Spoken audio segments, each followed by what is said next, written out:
ಈ 2 ಚಟ್ನಿಯನ್ನು ಸವಿದರೆ ನೀವು ಮತ್ತೆ ಮತ್ತೆ ಮಾಡದೇ ಇರೋದಿಲ್ಲ. ಅಂತಹವಾದ ಸೂಪರ್ ಆದ ರುಚಿ. ದೋಸೆ, ಇಡ್ಲಿ, ಅನ್ನ ಯಾವುದ್ರ ಜೊತೆಗೂ ತಿಂದರೂ ಸೂಪರ್ ಆದಂತಹ 2 ಚಟ್ನಿಯ ರೆಸಿಪಿಗಳು. ಸಬ್ಸಿಗೆ ಸೊಪ್ಪಿನ ಚಟ್ನಿ ಮತ್ತು ಉಪ್ಪಿಗೆ ಹಾಕಿದ ಮಾವಿನಕಾಯಿಯ ಚಟ್ನಿ. ತುಂಬಾ ಕ್ವಿಕ್ ಆದಂತಹ 2 ಚಟ್ನಿಯ ರೆಸಿಪಿಯನ್ನು ನೋಡಿಕೊಂಡು ಬರೋಣ. Hi all, this is Sandhya. Welcome back to my channel. ಹೇಗಿದ್ದೀರಾ ನೀವೆಲ್ಲರೂ ಚೆನ್ನಾಗಿದ್ದೀರಾ ಅಂತ ನಾನು ಭಾವಿಸ್ತೀನಿ. ಇವತ್ತು 2 ಚಟ್ನಿಯ ರೆಸಿಪಿಯೊಂದಿಗೆ ಬಂದಿದ್ದೇನೆ. ತುಂಬ ಕ್ವಿಕ್ಕಾಗಿ ಮಾಡುವಂತಹ ಮಾವಿನಕಾಯಿ ಚಟ್ನಿಯ ಜೊತೆಗೆ ಒಂದು ಒಳ್ಳೆಯ ಸಬ್ಸಿಗೆ ಸೊಪ್ಪಿನ ಹೆಲ್ದಿ ಚಟ್ನಿ ಕೂಡ ತೋರಿಸ್ಲಿಕ್ಕಿದ್ದೇನೆ. ವಿಡಿಯೋವನ್ನು ಪೂರ್ತಿಯಾಗಿ ನೋಡಿ. ಅದಕ್ಕಿಂತ ಮುಂಚೆ ನೀವೇನಾದರೂ ನನ್ನ ಈ ವಿಡಿಯೋಸ್ ಫಸ್ಟ್ ಟೈಮ್ ನೋಡೋರಾಗಿದ್ದರೆ ಖಂಡಿತ ಹೋಗಿ ಸಬ್ಸ್ಕ್ರೈಬ್ ಮಾಡಿ. ನಿಮ್ಮ ಒಂದು ಸಬ್ಸ್ಕ್ರೈಬ್ ಮತ್ತು ಲೈಕ್ ನನಗೆ ನೆಕ್ಸ್ಟ್ ವಿಡಿಯೋಸ್ ಹಾಕಲು ತುಂಬ ಮೋಟಿವೇಟ್ ಮಾಡುತ್ತೆ. ಖಂಡಿತ ಹೋಗಿ ಸಬ್ಸ್ಕ್ರೈಬ್ ಮಾಡ್ತೀರಾ ಅಂತ ಭಾವಿಸ್ತೀನಿ. ಇವಾಗ ವಿಡಿಯೋಸನ್ನು ಸ್ಟಾರ್ಟ್ ಮಾಡೋಣ. ನಾನು ಉಪ್ಪಿಗೆ ಹಾಕಿರುವಂತಹ ಮಾವಿನಕಾಯಿಯನ್ನು ತಗೊಂಡಿದ್ದೇನೆ. ಲಾಸ್ಟ್ ಮಂತ್ ನಾನು ತೋರಿಸಿದ್ದೆ ನಿಮಗೆ ಹೇಗೆ ಮಾಡೋದು ಅಂತ. ಇದನ್ನು ಸ್ಟೋರ್ ಮಾಡೋ ವಿಧಾನವನ್ನು ಕೂಡ ತೋರಿಸಿದ್ದೆ. ಖಂಡಿತ ಒಮ್ಮೆ ಚೆಕ್ಔಟ್ ಮಾಡಿ. ನಾನು 5 ಮಾವಿನಕಾಯಿ ಹಾಕಿರೋದು ಉಪ್ಪಿಗೆ. ಅದರಲ್ಲಿ 2 ಮಾತ್ರ ಉಳ್ಕೊಂಡಿದೆ. ಅಷ್ಟು ಬೇಗ ಖಾಲಿ ಆಯಿತು. ವರ್ಷ ಪೂರ್ತಿ ಅಂತೂ ನಮ್ಮ ಮನೇಲಿ ಉಳಿಯೋದೇ ಇಲ್ಲ. ತುಂಬಾ ಇಷ್ಟ ಎಲ್ಲರಿಗೂ. ಇವಾಗ 2 ಮಾವಿನಕಾಯಿಯನ್ನು ತೆಗೆದು ವಾಶ್ ಮಾಡಿ ಚೆನ್ನಾಗಿ ಒಂದು 10 ನಿಮಿಷ ನೀರಲ್ಲಿ ಬಿಟ್ಟು ಈ ರೀತಿಯಾಗಿ ಸಿಪ್ಪೆ ತೆಗೆದು ಚೆನ್ನಾಗಿ ಇದರ ಪಲ್ಪನ್ನು ತೆಗೆದುಕೊಂಡಿದ್ದೇನೆ. ಇವಾಗ ಕೈಯಲ್ಲೇ ಪಲ್ಪ್ ತೆಗಿಯೋಕ್ಕೆ ಬರುತ್ತೆ, ಏನು ಮಿಕ್ಸಿ ಅವಶ್ಯಕತೆ ಇಲ್ಲ. ಇವಾಗ ಒಂದು ಕುಟಾಣಿಯನ್ನು ತಗೊಂಡಿದ್ದೇನೆ. ಅದರಲ್ಲಿ ನಾನು ಬೆಳ್ಳುಳ್ಳಿಯನ್ನು ತಗೋತಾ ಇದ್ದೀನಿ. ಬೆಳ್ಳುಳ್ಳಿ ಒಂದು 6ರಿಂದ 7 ಬೆಳ್ಳುಳ್ಳಿ ಬೇಕಾಗುತ್ತೆ. ಇದು ಚಿಕ್ಕ ಬೆಳ್ಳುಳ್ಳಿ ಆದರೆ ಒಂದು 5 ಸಾಕು, ದೊಡ್ಡದಾದರೆ ಒಂದು 3 ಸಾಕು. ನಿಮಗೆ ಎಷ್ಟು ಫ್ಲೇವರ್ ಬೇಕೋ ಅಷ್ಟು ಒಂದು 6 ತಗೊಂಡಿದ್ದೇನೆ. ಸಿಪ್ಪೆ ಸಮೇತವಾಗಿ ಇದಕ್ಕೆ ಹಾಕ್ಕೋತಾ ಇದ್ದೀನಿ ಕುಟಾಣಿಯಲ್ಲಿ. ಇದರ ಜೊತೆಗೆ ಒಂದು 5ರಿಂದ 6 ಖಾರವಾಗಿರುವಂತಹ ಹಸಿಮೆಣಸಿನಕಾಯಿಯನ್ನು ತಗೊಂಡಿದ್ದೇನೆ. ಇವೆರಡನ್ನು ಚೆನ್ನಾಗಿ ನಾವು ಕ್ರಷ್ ಮಾಡ್ಕೋಬೇಕು. ಕುಟ್ಟಿ ಈ ರೀತಿಯಾಗಿ ಚೆನ್ನಾಗಿ ಕ್ರಷ್ ಮಾಡ್ಕೋತಾ ಇದ್ದೀನಿ. ಮಿಕ್ಸಿಯಲ್ಲೂ ಕೂಡ ಮಾಡಲಿಕ್ಕೆ ಆಗ್ತದೆ. ಅದು ಕ್ರಷ್ ಮಾಡಿರುವಂತಹದ್ದನ್ನು ನೋಡಿ ಈ ರೀತಿಯಾಗಿ ತುಂಬ ಫೈನ್ ಪೇಸ್ಟ್ ಏನು ಮಾಡ್ಕೊಂಡಿಲ್ಲ ನಾನು, ಕೋರ್ಸ್ಲಿ ಮಾಡ್ಕೊಂಡಿರುವಂಥದ್ದು. ಇದನ್ನು ನಾವು ಮಾವಿನಕಾಯಿಗೆ ಹಾಕಬೇಕು. ಇದಕ್ಕೆ ನೀವು ಬೇಕಿದ್ರೆ ಗಾಂಧಾರಿ ಮೆಣಸು ಅಥವಾ ಚೂರು ಮೆಣಸು ಅಂತ ಏನಂತೀವಿ, ಸಣ್ಣದಾಗಿರುವಂಥ ಹಸಿ ಮೆಣಸಿನಕಾಯಿ ಅಂದರೆ ಖಾರವಾಗಿರುತ್ತೆ, ಅಂಥದ್ದು ಕೂಡ ಬಳಸಿದರೆ ತುಂಬಾ ಒಳ್ಳೆಯದು. ಮಾವಿನಕಾಯಿ ಹುಳಿ ಇರೋದ್ರಿಂದ ಸ್ವಲ್ಪ ಖಾರ ಮುಂದಿರಬೇಕು ಇದಕ್ಕೆ. ಇವಾಗ ನೋಡಿ ಇದನ್ನೆಲ್ಲ ಚೆನ್ನಾಗಿ ಮಿಕ್ಸ್ ಮಾಡ್ಕೊಳ್ಳಿ.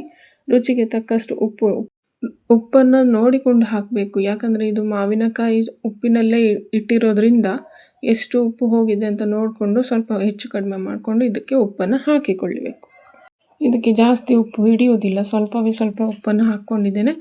ಅದರ ಜೊತೆಗೆ ಕೊಬ್ಬರಿ ಎಣ್ಣೆ 1 ಚಮಚದಷ್ಟು ಹಾಕ್ಕೊಂಡಿದ್ದೀನಿ. ಆಪ್ಷನಲ್ ಇದು, ಬೇಕಿದ್ರೆ ಹಾಕ್ಕೋಬೋದು ಅಥವಾ ಸ್ಕಿಪ್ ಕೂಡ ಮಾಡ್ಬೋದು. ಅದು ಹಾಕಿದರೆ ಮಾತ್ರ ತುಂಬ ಒಳ್ಳೆಯ ಫ್ಲೇವರ್ ಬರುತ್ತೆ. ಇವಾಗ ಇದನ್ನು ಚೆನ್ನಾಗಿ ನಾವು ಮಿಕ್ಸ್ ಮಾಡ್ಕೊಳ್ಳೋಣ. ಇಲ್ಲಿ ನಾನು ಬೆಳ್ಳುಳ್ಳಿ ಹಾಕಿ ಮಾಡ್ಕೊಂಡಿರುವಂತಹ ಚಟ್ನಿ ಇದು. ನೀವು ಬೆಳ್ಳುಳ್ಳಿಯನ್ನು ತಿನ್ನೋದು ಇಲ್ಲ ಅನ್ನೋದಾದರೆ ಹಸಿಮೆಣಸಿನಕಾಯಿ ಜೊತೆ ಇಂಗಿನ ನೀರು ಕೂಡ ಹಾಕಿ ಇದನ್ನು ಮಾಡ್ಕೊಳ್ಬೋದು. ನೋಡಿ ಎಷ್ಟು ಚೆನ್ನಾಗಿ ಮಿಕ್ಸ್ ಆಗಿದೆ. ತುಂಬಾ ಕ್ವಿಕ್ಕಾಗಿ ಮಾಡಿದೆ ಅಲ್ವಾ ಫ್ರೆಂಡ್ಸ್? ತುಂಬಾ ಚೆನ್ನಾಗಿರುತ್ತೆ. ಅನ್ನಕ್ಕಂತೂ ಸೂಪರು. ನೋಡಿ ಇದು ಇವಾಗ ರೆಡಿಯಾಗಿದೆ. Healthy delicious raw mango chutney is ready. ಅನ್ನಕ್ಕೆ ಆ ಸಾರು ಕೂಡ ಮಾಡಿದ್ದೇನೆ, ಬಿಸಿ ಬಿಸಿಯಾದಂಥ ಟೊಮೆಟೊ ಸಾರು. ಅದರ ಜೊತೆ ಈ ಮಾವಿನಕಾಯಿ ಚಟ್ನಿ ಅದ್ಭುತ. ಇದ್ರ ಜೊತೆಗೆ ಇನ್ನೊಂದು ಚಟ್ನಿಯ ರೆಸಿಪಿಯನ್ನು ನೋಡ್ಕೊಂಡು ಬರೋಣ. ಈ ಚಟ್ನಿ ಬಂದ್ಬಿಟ್ಟು ಸಬ್ಸಿಗೆ ಸೊಪ್ಪಿನ ಚಟ್ನಿ. ಅವರು ಕೂಡ ಈ ರೀತಿಯಾಗಿ ಸಬ್ಸಿಗೆ ಸೊಪ್ಪಿನಿಂದ ಚಟ್ನಿ ಮಾಡಿರಲಿಕ್ಕಿಲ್ಲ. ತುಂಬ ವಿಶೇಷವಾಗಿ ತುಂಬ ಒಳ್ಳೆಯ ಫ್ಲೇವರ್ಫುಲ್ ಚಟ್ನಿ ಅಂತಲೇ ಹೇಳ್ಬೋದು. 1 ಚಮಚದಷ್ಟು ಎಣ್ಣೆ ಹಾಕ್ಕೊಂಡಿದ್ದೇನೆ. ಅದರಲ್ಲಿ 1 ಚಮಚದಷ್ಟು ಉದ್ದಿನ ಬೇಳೆ, ಒಂದು ಅರ್ಧ ಚಮಚದಷ್ಟು ಹೆಸರು ಬೇಳೆ, ಅದ್ರ ಜೊತೆ ಅರ್ಧ ಚಮಚದಷ್ಟು ತೊಗರಿಬೇಳೆ, ಇವೆರಡನ್ನು ಮಿಕ್ಸ್ ಮಾಡಿ ಹಾಕಿರುವಂಥದ್ದಿಲ್ಲಿ.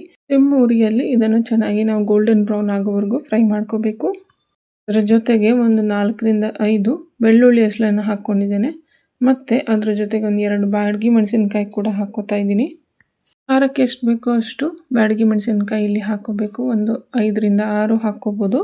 ಇವೆಲ್ಲವನ್ನು ಚೆನ್ನಾಗಿ ಫ್ರೈ ಮಾಡ್ಕೊಂಡಿದ್ದೀನಿ. ನೋಡಿ ಎಷ್ಟು ಚೆನ್ನಾಗಿ ಫ್ರೈ ಆಗಿದೆ ಇದು. ಇವಾಗ ಇದಕ್ಕೆ ನಾವು ಒಂದು ಹೆಚ್ಚಿರುವಂತಹ ಈರುಳ್ಳಿಯನ್ನು ಇದಕ್ಕೆ ಹಾಕ್ಕೋಬೇಕು. ನೋಡಿ ಈರುಳ್ಳಿಯನ್ನು ಹಾಕ್ತಾ ಇದ್ದೇನೆ. ಚೆನ್ನಾಗಿ ಹಸಿ ವಾಸನೆ ಹೋಗೋವರೆಗೂ ಚೆನ್ನಾಗಿ ಫ್ರೈ ಮಾಡ್ಕೋಬೇಕು ಈರುಳ್ಳಿಯನ್ನು. ಈರುಳ್ಳಿ ಫ್ರೈ ಆಗ್ತಾ ನಾನು 1-2 ಹಸಿಮೆಣಸಿನ್ಕಾಯಿ ಕೂಡ ಹಾಕ್ಕೊಂಡಿದ್ದೀನಿ. ಇದಕ್ಕೆ ಕ್ಲಿಪ್ಪಿಂಗ್ ಖಂಡಿತ ಮಿಸ್ ಆಯಿತು, ಸಾರಿ.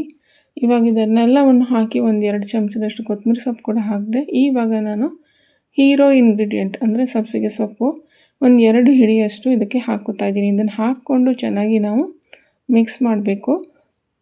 ಸಬ್ಬಸಿಗೆ ಸೊಪ್ಪನ್ನು ಹಾಕ್ಕೊಳ್ಳುವಾಗ ನಾನು ಒಂದು 2 ಚಮಚದಷ್ಟು ಪುಟಾಣಿ ಕೂಡ ಹಾಕ್ಕೊಂಡಿದ್ದೀನಿ. ಇವೆಲ್ಲವನ್ನು ಹಾಕಿ ಚೆನ್ನಾಗಿ ಈಗ ನೋಡಿ ಈ ರೀತಿಯಾಗಿ ಚೆನ್ನಾಗಿ ಮಿಕ್ಸ್ ಮಾಡ್ತಾ ಇದ್ದೀನಿ. ಇವಾಗ ಇದನ್ನು ಸ್ವಲ್ಪ ಫ್ರೈ ಮಾಡ್ಕೋಬೇಕು ನಾವು. ಇವಾಗ ಇದನ್ನು ಚೆನ್ನಾಗಿ ಫ್ರೈ ಆದಮೇಲೆ ನಾನು ಒಂದು 2 ಹಸಿಮೆಣಸಿನ್ಕಾಯಿ ಮತ್ತೆ ಬೇಕು ಅಂತ ಅನಿಸ್ತು, ಖಾರ ಕಮ್ಮಿ ಇದೆ ಅಂತ ನಾನು ಹಾಕ್ಕೊಂಡೆ. ಅದ್ರ ಜೊತೆಗೆ ಒಂದು ನಿಮಗೆ ಎಷ್ಟು ಹಿಡಿಯುತ್ತದೋ ಅಷ್ಟು ಸೊಪ್ಪನ್ನು ಕೂಡ ಹಾಕ್ಕೋಬೋದು. ನಾನಿಲ್ಲಿ ಅರ್ಧ ಕಟ್ಟಷ್ಟು ಸೊಪ್ಪನ್ನು ತಗೊಂಡಿದ್ದೇನೆ, ಯಾಕಂದರೆ ತುಂಬ ಚಿಕ್ಕ ಕಟ್ಟಿತ್ತದು. ಇವಾಗ 1 ಕಪ್ಪಷ್ಟು ಕಾಯಿ ತುರಿದಿರುವಂಥದ್ದು ಹಾಕ್ಕೊಂಡು ಇವಾಗ ಚೆನ್ನಾಗಿ ಮಿಕ್ಸ್ ಮಾಡಬೇಕು ನಾವು.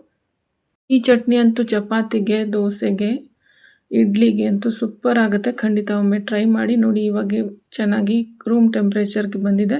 ಇದನ್ನು ಇವಾಗ ನಾವು ಮಿಕ್ಸಿ ಮಾಡ್ಕೋಬೇಕು. ಮಿಕ್ಸಿ ಮಾಡ್ಕೊಂಡಾಯಿತು. ಇವಾಗ ಒಂದು ಒಳ್ಳೆ ಒಗ್ಗರಣೆಯನ್ನು ಕೊಡೋಣ. ಒಂದು ಚಿಕ್ಕ ಒಗ್ಗರಣೆ ಪ್ಯಾನಲ್ಲಿ ನಾನು ಎಣ್ಣೆಯನ್ನು ಹಾಕ್ಕೊಂಡಿದ್ದೇನೆ. ಇವಾಗ ನಾನು ಸಾಸಿವೆ ಹಾಕ್ಕೋತಾ ಇದ್ದೀನಿ. ಸಾಸಿವೆ ಚಟಪಟ ಅಂದ ಮೇಲೆ ಇದಕ್ಕೆ ಒಂದು 2 ಬ್ಯಾಡಗಿ ಮೆಣಸಿನ್ಕಾಯಿ ಹಾಕ್ಕೋತಾ ಇದ್ದೀನಿ.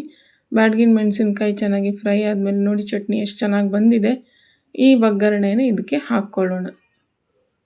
ಚಟ್ನಿ ಫ್ಲೇವರ್ ಅಂತೂ ಘಮ ಘಮ ಅಂತ ಇದೆ. ಫುಲ್ ಕಿಚನ್ ತುಂಬ ಹರಡಿದೆ. ಸಬ್ಬಸಿಗೆ ಸೊಪ್ಪಿನ ಫ್ಲೇವರೇ ಬೇರೆ. ಇದು ನನ್ನ ಊಟದ ತಟ್ಟೆ. ಬಿಸಿ ಬಿಸಿ ಅನ್ನ, ಅದರ ಜೊತೆಗೆ ಟೊಮೆಟೊ ಸಾರು, ಅದರ ಜೊತೆ ಈ ಮಾಡಿರುವಂತಹ ಸಬ್ಬಸಿಗೆ ಸೊಪ್ಪಿನ ಚಟ್ನಿ. ಅಪ್ಪ ಟೇಸ್ಟ್ ಅಂತೂ ಸೂಪರಾಗಿ ಅದ್ಭುತವಾಗಿದೆ. ಖಂಡಿತ ಒಮ್ಮೆ ಟ್ರೈ ಮಾಡಿ ನಿಮ್ಮ ಅನಿಸಿಕೆಯನ್ನು ನನಗೆ ಕಮೆಂಟ್ ಮೂಲಕ ತಿಳಿಸಿ. ಇವತ್ತಿನ 2 ಚಟ್ನಿಯ ರೆಸಿಪಿ ನಿಮಗೆ ಇಷ್ಟ ಆಗಿದೆ ಅಂತ ನಾನು ಭಾವಿಸ್ತೀನಿ. ಇಷ್ಟ ಆಗಿದ್ದಲ್ಲಿ ಲೈಕ್ ಕೊಡೋದನ್ನು ಒಂದು ಮರಿಬೇಡಿ ಮತ್ತು ಸಬ್ಸ್ಕ್ರೈಬ್ ಮಾಡಿ ನನ್ನ ಚಾನಲ್ಗೆ. ನಾನು ಇದೇ ರೀತಿಯ ಒಳ್ಳೊಳ್ಳೆ ಕಂಟೆಂಟನ್ನು ಹಾಕ್ತಾನೆ ಇರ್ತೀನಿ. ಹಾಗಾದರೆ ಮತ್ತೆ ಸಿಗೋಣ ಇನ್ನೊಂದು ವ್ಲಾಗಲ್ಲಿ ಮತ್ತಷ್ಟು ಹೆಲ್ದಿಯಾಗಿರುವಂತಹ ರೆಸಿಪೀಸಲ್ಲಿ. ಅಲ್ಲಿಯವರೆಗೂ thank you for watching. Take care of yourself and bye.